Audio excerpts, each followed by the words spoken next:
years, and I'm still working on it. This is like picking my research topic for my life.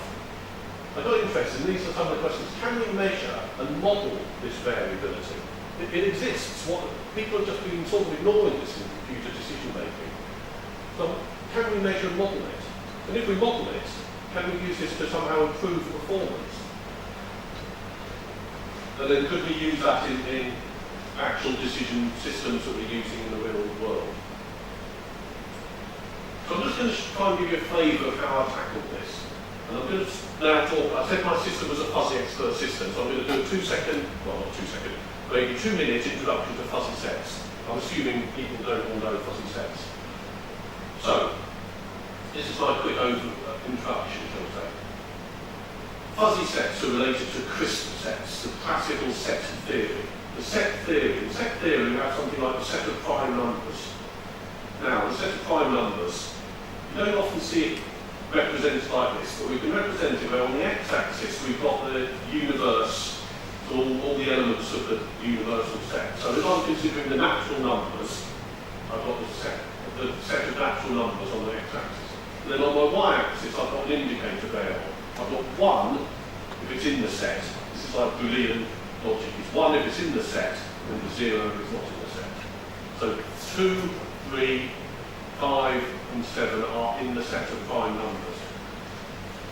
1, I could have not. Mathematicians will argue about that, but 4, 6, 8, 9, 10 are not prime numbers. So look, we can do that. What I've done on this graph, this x-axis is now a continuous domain, we call it. So this is now a set of real numbers. So this is a set drawing for a set of real numbers which are less than 20. So we draw the indicator as 1 from numbers less than 20, then it suddenly drops, and then it's 0. So that's a crisp set of real numbers less than 20. Okay, so in 1965, a guy called Lotfi Zadeh, who's died like last year now, he said, well hang on, what about a real world set? What about the set of young people? Who's in the set of young people and who isn't? Maybe the guys here are in the set of young people. Maybe some of the people here are in the set of young people.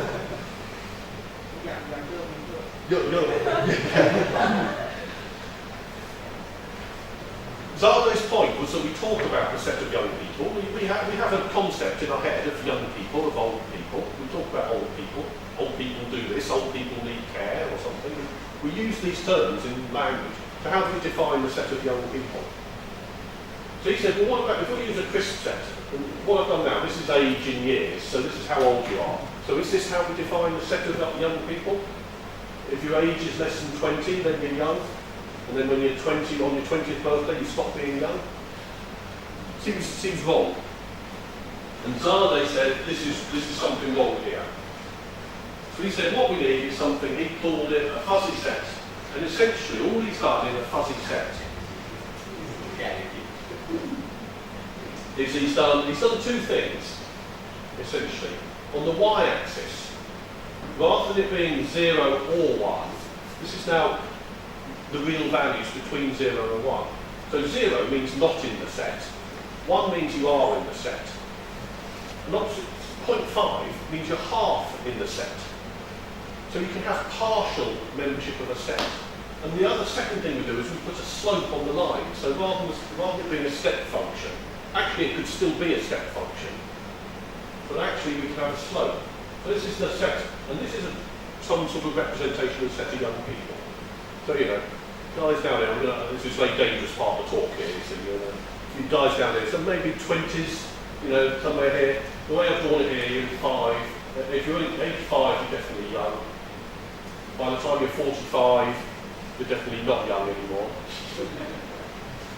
Every time I do this talk, I have to shift this graph a bit further this way, so now I have to give up. I'm no longer young. I'm somewhere around here now, so I'm no longer young. But if you say 25, the way I've drawn it here, 25, you are half young.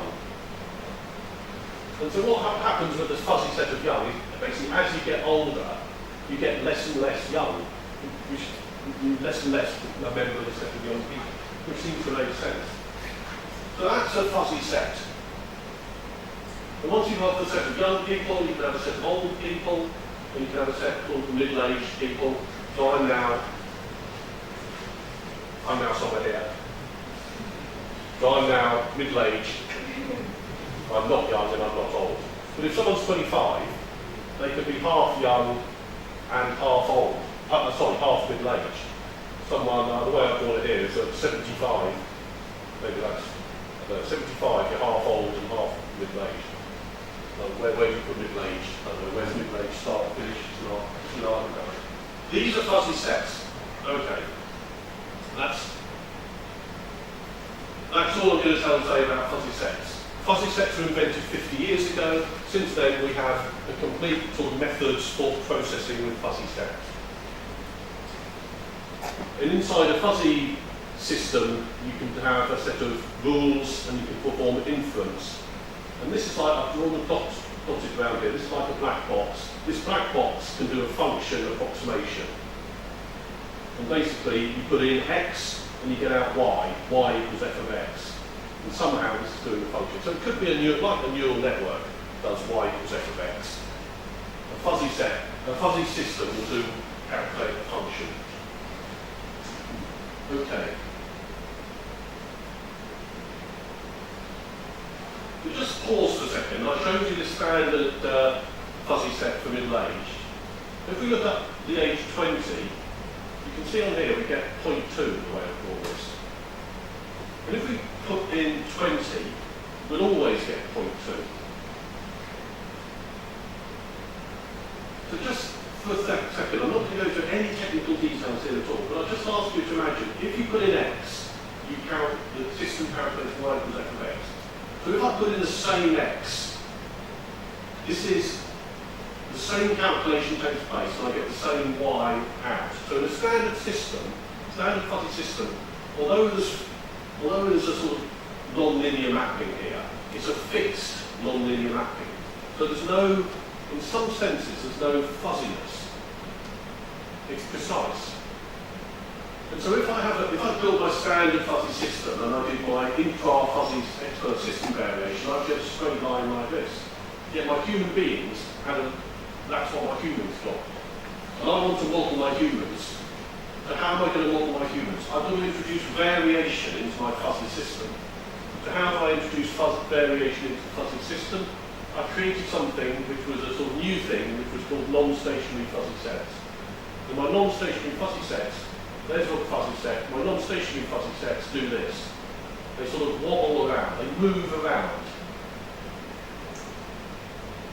Because they move around, if you look at age 20 now, you might get different answers, 0.2, 0.1, 0.2, 0.5. Depending on where the fuzzy set moves, you can imagine you can get different answers out. You can see that I then published this is like 10 years later, I've published this paper, I've sort of worked out how to do it. What happens, each time you run it runs as a standard fuzzy system. So if you run it once, you get y equals f of x. If you run it once, you get y1. The second time you run it, it's a standard fuzzy system. But the sets might move a little bit. Because they've moved a little bit, you might get a different answer, y2. And so you can run this n times and get n different answers.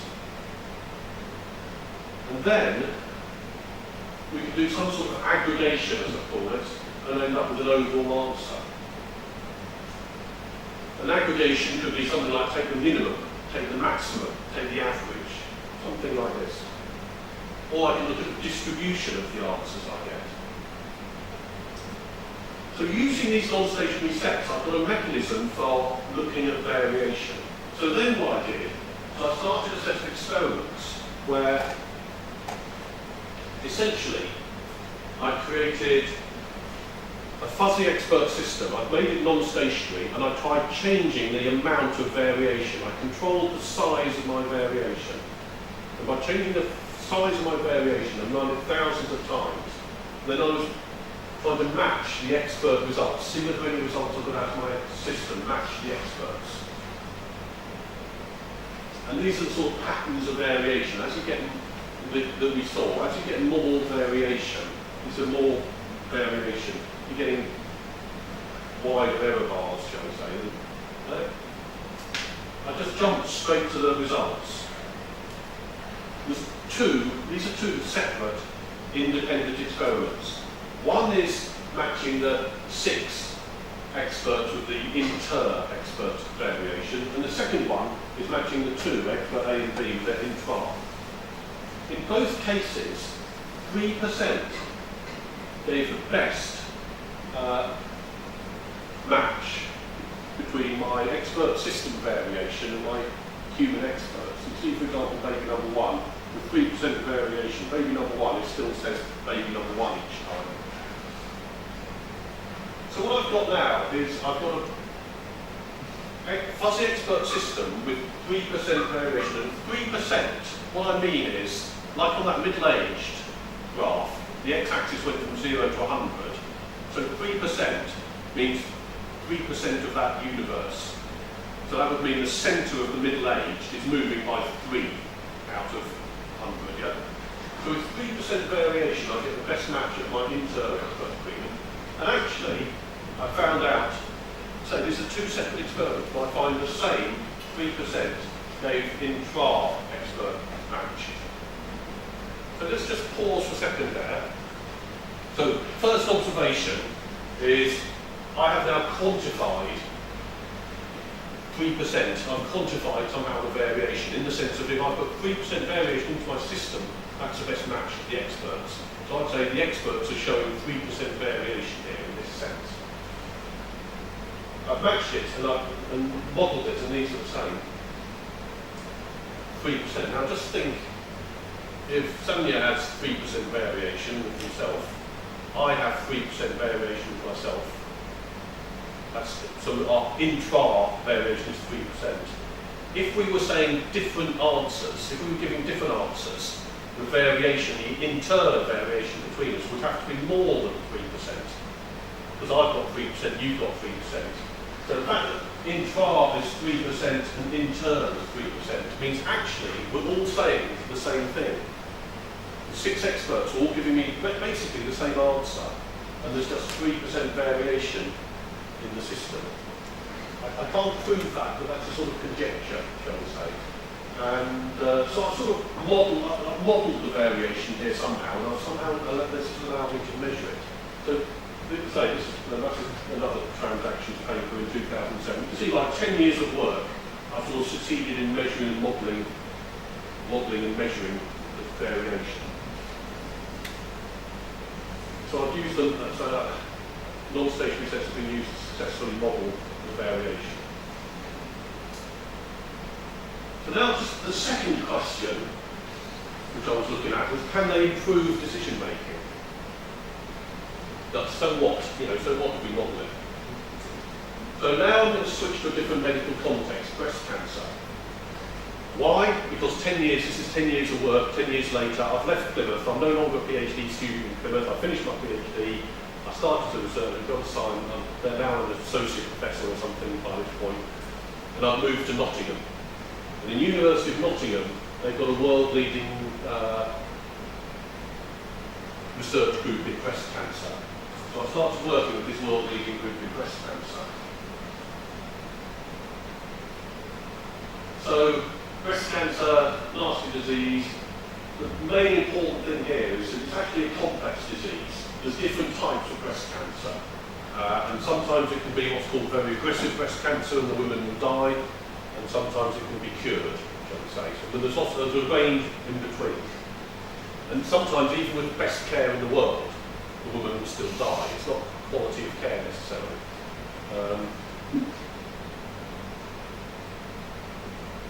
The group I was specifically working with was looking at the selection of the treatment option. So there's 2 main sort of tasks in any medical domain. One is diagnosis. Have you got cancer? Have you got breast cancer? Yes or no? That's diagnosis. The second thing is prognosis, which is how to treat the disease.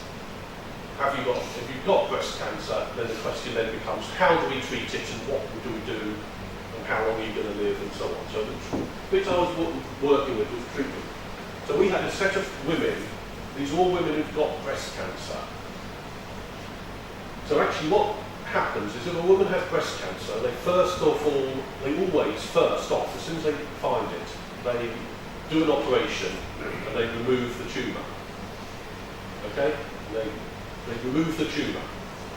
And then they're deciding, after that, they decide what follow-up treatment to apply. And the options are things like, you can take drugs nowadays, and there's things radiotherapy, chemotherapy. Chemotherapy, I guess, most people know chemotherapy is terribly toxic. Making your hair drop out. Not that I've got any, but I it's a very nasty treatment. So you actually don't want to give chemotherapy. It can stop, if the cancer is bad, it can stop the cancer reappearing. So sometimes you want to give chemotherapy to stop the cancer reappearing. But you obviously want to minimise it. So you want to give the least chemotherapy possible. So actually deciding whether to administer chemotherapy turns out in itself to be quite a complex decision. And what I show here now is this is what's called the clinical protocol. So this is the actual clinical rules that they use in Nottingham. And this, remember, is a world-leading centre. These aren't bad rules. I'll just show you how in a second. So this is world-leading set of rules, and this is about whether to give chemotherapy. And there's different sort of boxes here, and it's to do with some different indicator variables. And this NPI